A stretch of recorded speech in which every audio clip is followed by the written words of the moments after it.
పుస్తకాలతో సమానమని వ్యాఖ్యానించిన వ్యక్తి lord Macaulay.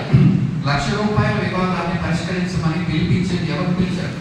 Lord Macaulay. Lord Macaulay దేంట్లో పనిచేస్తున్నటువంటి వ్యక్తి?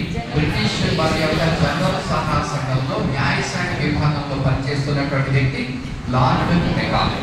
ఈ లార్డ్ మెకాలేని GCPI అనేటువంటి కమిటీని ఏర్పాటు చేసి ₹1,00,000 వివాదాన్ని పరిష్కరించమని పిలిపించారు.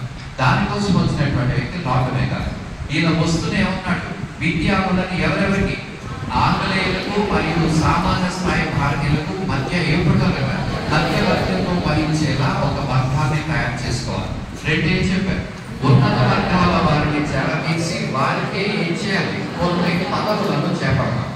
ఇలా కొన్ని పదవులను ఇవ్వడం ద్వారా భారతీయుల గురించి ఏం నిరోధించచ్చు, తీర్మానం చేసేసి భారతీయులను రంగులోనూ రక్తంలోనే భారతీయులుగా ఉంచండి. కానీ మీ యొక్క తెలివితేటలు